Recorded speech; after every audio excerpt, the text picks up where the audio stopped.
Hello guys, good morning. Ito tayo ngayon sa ating pangatlong update sa ating mga tinanim na tulips sa hardin. So yan na ngayon ang resulta guys ng ito ang dating tanim, tapos itong dito ang mga bagong tanim sumibol na rin. Hindi pa namukadkad yung iba. Kakaano lang. Pero yun may mga bumukadkad na yun, may orange at saka yan ata ang white yan. Maganda ang sikat ng araw guys, kaya ito pink, yan pink. Dito yung mga dati kong mga tinanim na yan, yun mga yellow yan.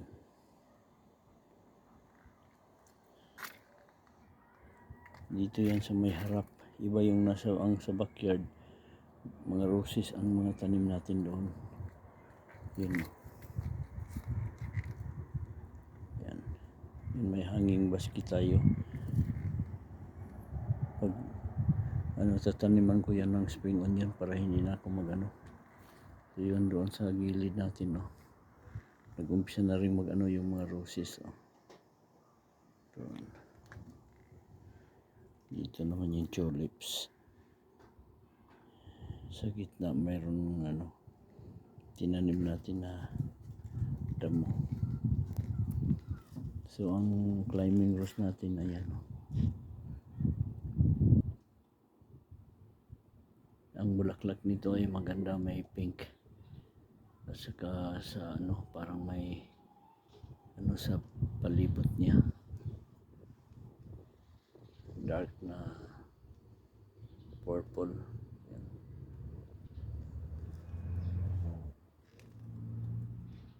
Yan ang mga tulips natin. So pag winter yan hindi yan mamamatay, pero lang yan. Pag summer sisibol na naman, at saka every year dadami kasi siya karoon siya ng parang runner's suit.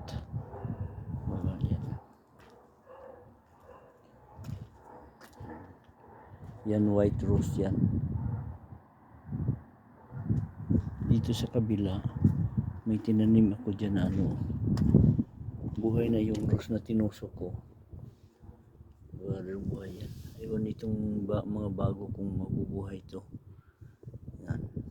Ilagay ko sa malaking flower box yan sa gilid.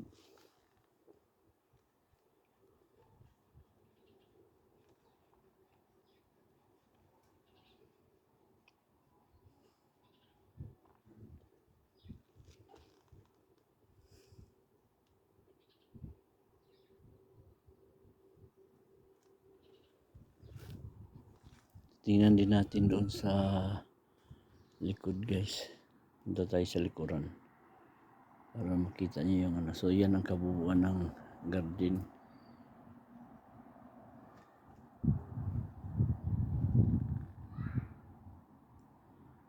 Mag-update pa rin tayo sa sa pag bumuka na yung ibang mga tulips natin. Yung blue na yan, yan tawag nila yung grapes hyacinth. Yan, yun ang hyacinth na yan,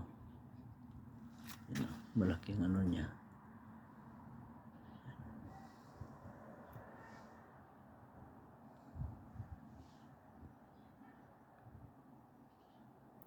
Yan guys, namumulaklak yan parang guys, maliliit na mga ng orchids. Close up natin yun may sumibol na mga bulaklak yan bulaklak yan yan, may na yellow yan, parang din orchids. Saka yung clematis natin nag-umpisa na rin magdahon yung mga baging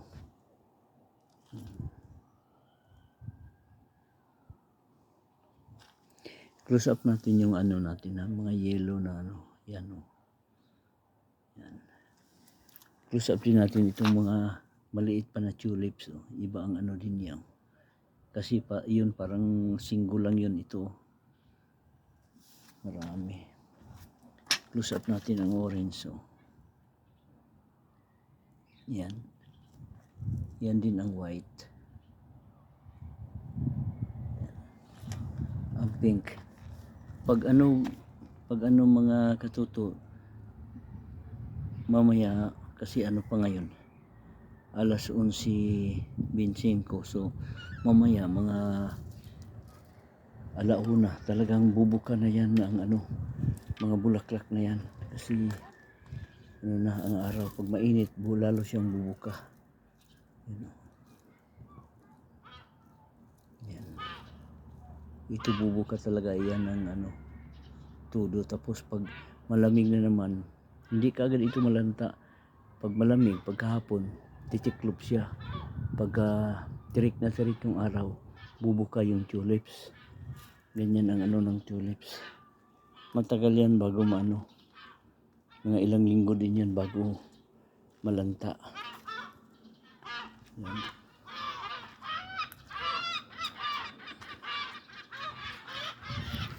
So yun guys, ang ano, yun ang update natin. Samahan nyo ako, punta tayo sa may likuran, may mga roses doon, maraming mga roses doon, at saka may mga potted plants ako. Doon tayo.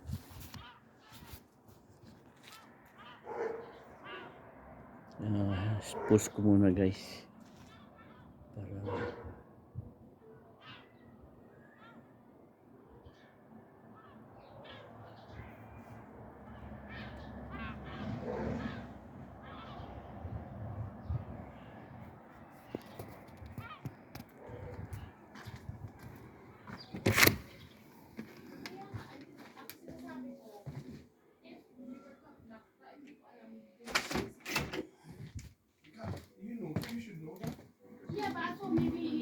boil last Friday.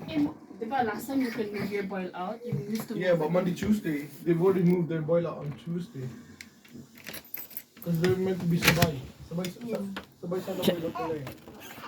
Diba?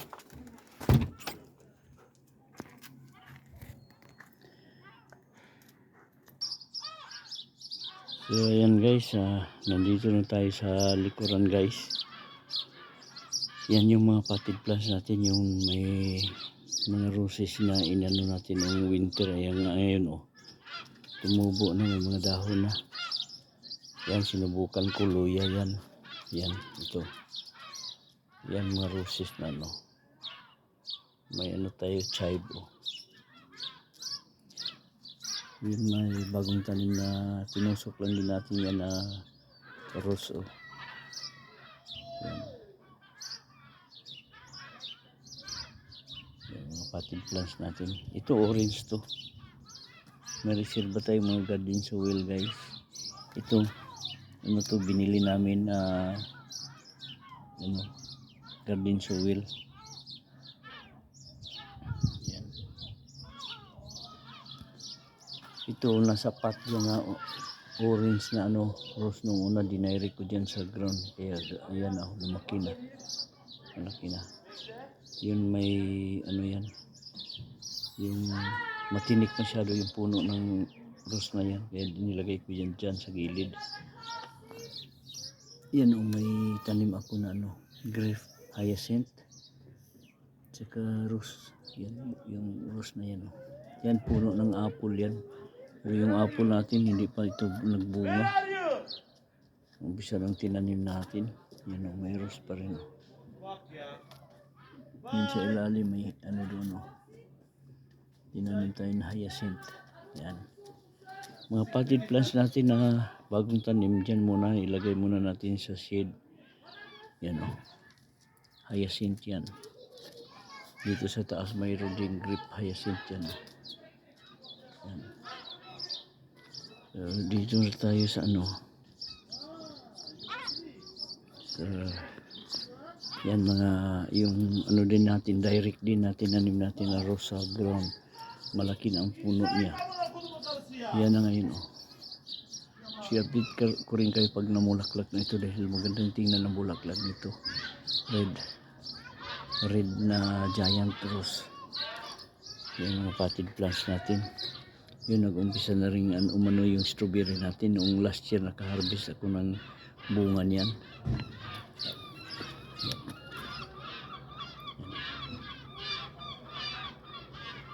May yung sa potted plants natin, ano din yan, cuttings ng orange na rose ni hinaluan ko ng spring onion. Yan o.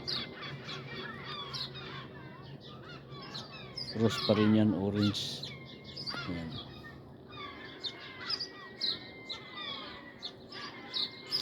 Maingay ang mga ibon guys, siguro may makakain sila dyan guys, kaya nagtawag pansin sa mga kasama nila. Kasi usually yung mga ibon guys, pag may makakain sila, yan, tumatawag sila ng mga kasama nila. Yan. Ang dami nila. May crow nga doon sa bubong guys. Oh. Yung crow nag-aantayan kasi matapang yung mga seagulls na yan. Nangangawa yan. Ayaw nila na may halo sa kanila pag nginginain sila. So dito tayo, yung grapes natin, yung puno ng grapes. Wala pang dahon yung grapes natin.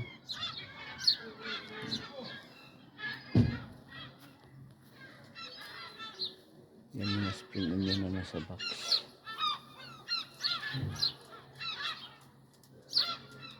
Spring onion.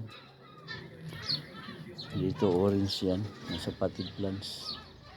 Yung rose na yan. Yap. Okay. Halong dong. Nagpaalam na yung anak ko dahil may pupunta na sa trabaho sa mga 1 hour mahigit yung biyahe niya sa Scotland. Yan, ito ang climbing rose.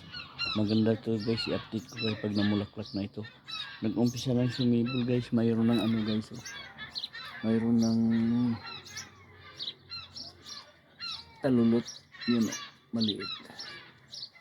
Siguro 2 weeks from now na yan, may bulaklak na.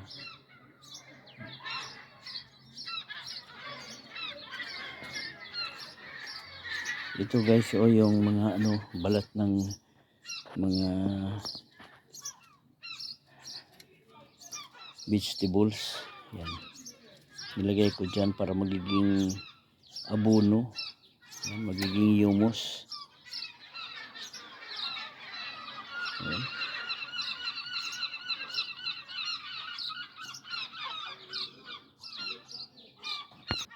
Yan guys, may din tayo, potted plants dito sa gilid. Yan, ginawa kong stock room yan sa gilid ng ng cage ng aso. Yun, may mga potted plants pa rin ako dyan. Mga bagong tanom na grape hyacinth. Tinago ko muna yun. May doon yung sweet pepper. Hindi pa na talaga. Malanta pa yun sa labas. Ito rose yan na tinusok ko. Yung galing sa flower base. Lemongrass. Yan grape hyacinth. Saka may mga spring onions. Balikan natin yung mga ibon guys. Ang ingay nila guys. Andun sila. Yan, may makakain siguro sila doon. Andun.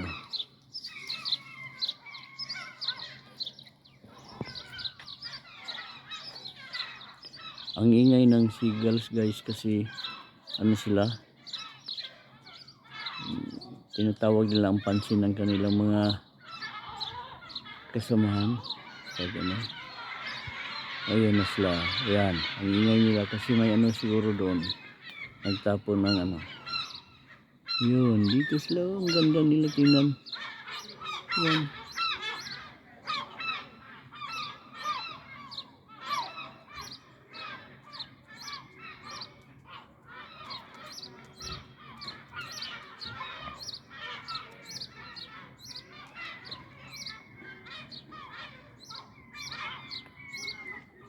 Dito din yung aso natin, oh. Siberian Husky. Si Diesel.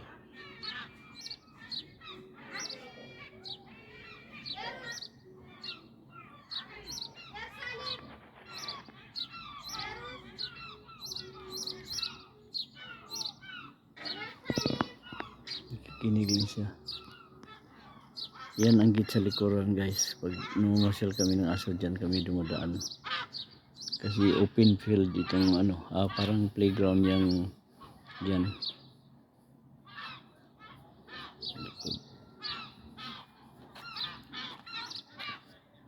Yung mga na yan, guys, yung parang duranta na yan na mga tanim na yan. Tinusok ko lang yan dyan nung una. Kumuha lang ako ng mga cuttings na mga isang dangkal lang haba, tapos tinusok ko dyan. Yan ang resulta ngayon. Parang nagiging na rin siya, bakod.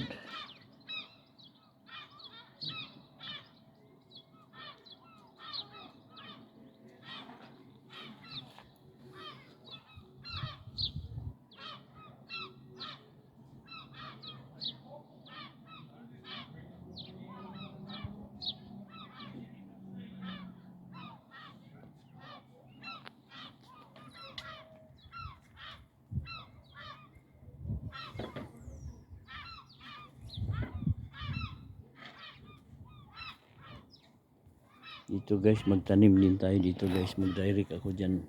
Nung una dito may puno ako ng yan. Yung dating tanim ko yan na puno ng kamatis. Ngayon hindi pa ako nagtatanim. Magtatanim din ako dyan, guys. At saka yung yan ay mga chive yan, oh.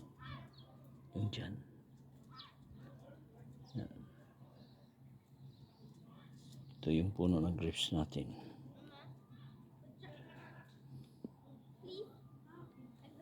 Yan ang puno ng rose, malaki na. Yan. Cuttings lang yan, 2016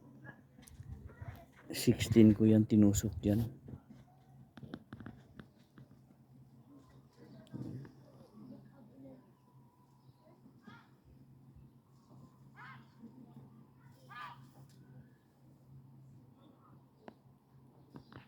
Mayroon din tayong clematis doon, yan, oh.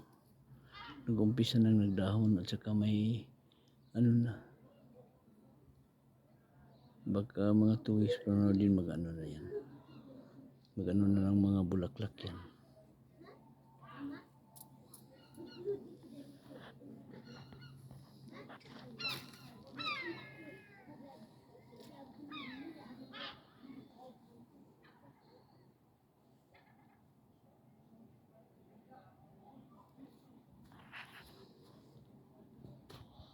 So yun ang natin, guys, oh. Yung ginawa na tinaparang bakod na yan ang kanyang itsura, oh. Ayan. At dyan nilagyan natin. Andyan yung riko, tinago ko lang dyan, oh. May dyan, yung parang pang ng snow shovel, saka yung pang brush ko dyan yung parang walis andyan din, tago lang.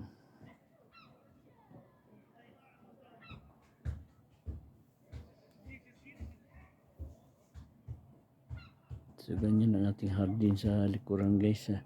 Nag-umpisa pa lang ako mag-tidy kasi kuminsan inaano ng aso, kaya yan, oh, nakapatong sa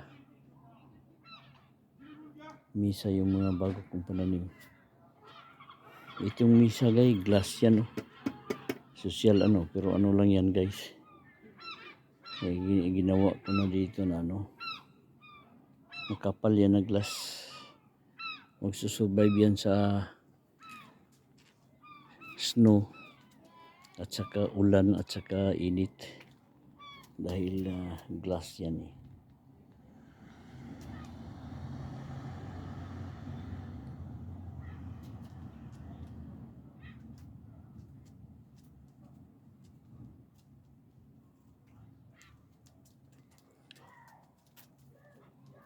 Maraming salamat guys sa inyong panunood. Sana huwag niyong kalimutang i-like, share at subscribe yung ating channel. At muling paalala, ingat pa rin tayo dahil sa pandemic. At saka advice ko, kung tawagan kayo magpabaksin kayo, huwag kayo matakot. May previous vlog ako tungkol sa yung experience namin sa COVID dahil na-COVID kami. At saka yung nagpabaksin na rin kami, yung asawa ko tapos na siya ng first dose at second dose. Ako tapos na ako ng first dose. Kaya ingat pa rin tayo, sunod pa rin tayo sa mga alituntunin at mga health protocols. Maraming salamat sa panonood. Huwag niyong kalimutan na i-share at subscribe ang ating channel. See you later. Bye bye.